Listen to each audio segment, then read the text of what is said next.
নাম্বারটা আমার কাছে নাই।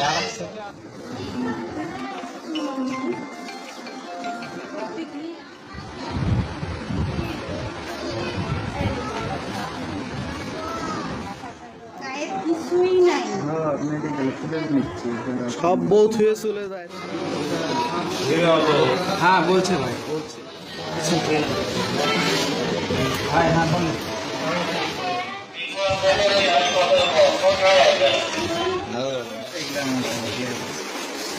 তারপর সরকার থেকে তার এরকম শেয়ার হয়।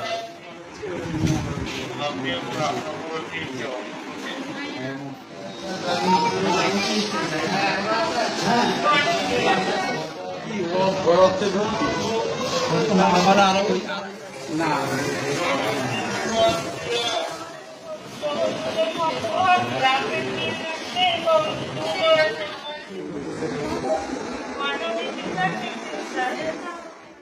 গত রাত 3টা সাড়ে 3টার দিকে ও আমার বাড়িতে এসে আমার ডাকতেছে।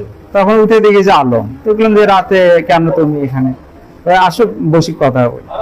তো ভেতরে নিয়ে যায়, কিছুক্ষণ কথা হলো, যে বললো যে আমাকে নিয়ে অনেকে ভাইরাল হয়, আমার কাছে অনেকে আসে, আসার পরে তারা চলে যায়, যে আমাকে নিয়ে বিভিন্ন ধরনের খারাপ খারাপ কথা বলে আমাকে আটকানোর চেষ্টা করে, আমাকে অপমান করে। আর বিশেষ করে রিয়ামণিকে আমি প্রচন্ড এখনো ভালোবাসি। রিয়ামণির তার খুব প্রচন্ড কষ্ট নিয়ে আমার কথাগুলো বললো যে তাকে আমি ভালোবাসি। তখন আমি বললাম যে ঠিক আছে, এখন আর কথা বলবো না, তুমি ঘুমাও, সকালে কথা বলো, তুমি খেয়ে নেওয়া আগে। বললাম আমি খাবো না, সকালে খাবো, এখন আর খাবো না। পরে আমি আমার দোতলার উপরে ঘুমাইতে দিছি। সকালে উঠে যা দেখি শুয়ে আছে, তার আমি ডাক দিই, তাহলে কেন কেন কেন কেন কথা বলে, ওইভাবে কথা বলে না। পরে দেখি যে ঘুমের ওষুধ খাইছে, সেটা পড়ে আসে নিচে। পরে আমি দ্রুত আমাদের ধুনট হাসপাতালে নিয়ে আসি, সেখান থেকে আবার এই জিও নন মেডিকেল কলেজ হাসপাতালে নিয়ে আসি।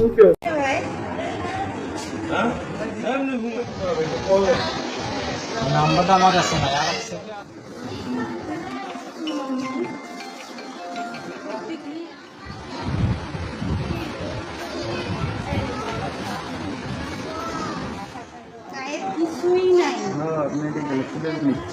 সব বউ থুয়ে চলে যায়।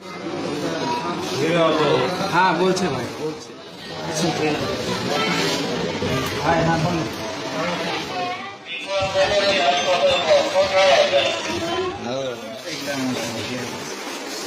তারপর সরকার থেকে তার এরকম শেয়ার হয়।